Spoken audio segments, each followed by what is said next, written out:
Hey guys, Raymond here, our Hatfield Photography, Indianapolis wedding photographer. I am here with another gear unboxing and review. Let's get into it.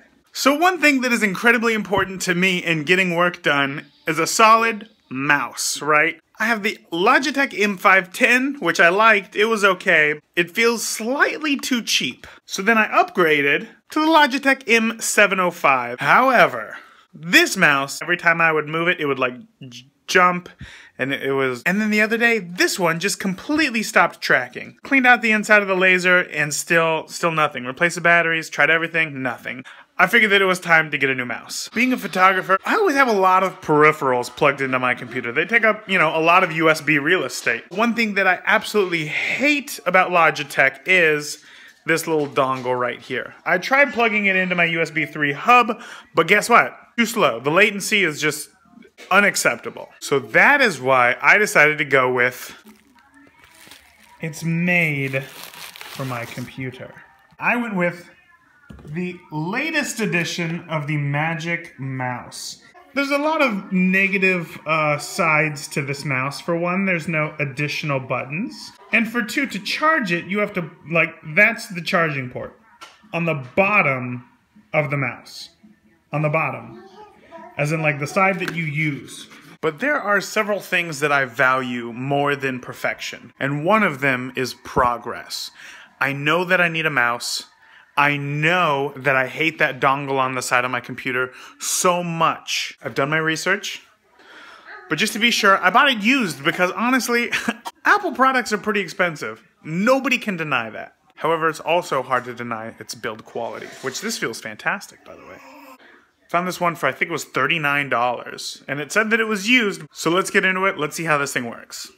Okay, so here I am in Lightroom, and the mouse seems to work just fine, as you can see right there. One of the biggest things that I use on my trackpad is the swipe, the three-fingered swipe to change screens. So here's what that looks like. If I were to want to go to another desktop, here's where Safari is.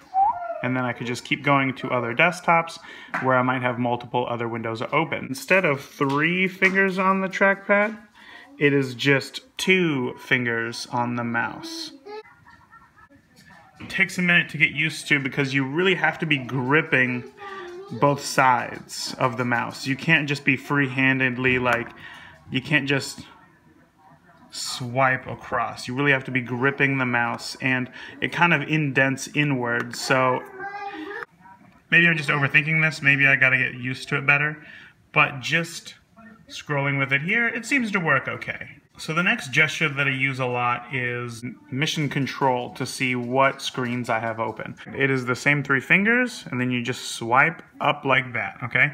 And then when you look up, you see, oh, these are all of my screens that I have open. On the mouse itself, the gesture is just double tap. And once again, if you can kind of see it happening there.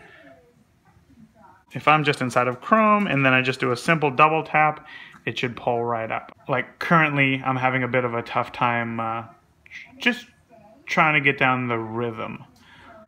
The next biggest gesture that I use is just going back on a web page. But obviously there's no actual buttons, so it's going to come down to a gesture. And the gesture is just swiping back. And sure enough, it'll take you to the previous page, swipe back again. Just doing some really preliminary testing, I've noticed that it doesn't work. It's trying to scroll. You see that?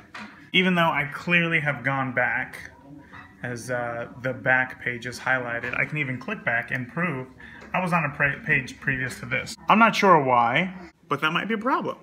Overall, first 15-20 minute impression with the mouse, very happy with it. If I had to pay the full retail value, maybe not so much, but getting it for, I believe, half off and what seems like in perfect condition, I'm happy with it. Something else that I'm gonna have to be mindful about is obviously the battery. Like I said, with the charging port on the bottom, you can't use the mouse and charge it at the same time. Now, Apple claims that a 15-minute charge will be able to last all day, but from everything that I've read on the internet, that's just not the case. So we'll see. Do you guys have the Apple Magic Mouse 2? If you do, let me know any sort of other tips and tricks that you guys have with it, as I'm very new to this and I really love to hear your thoughts. Thanks again, guys. Have an awesome day.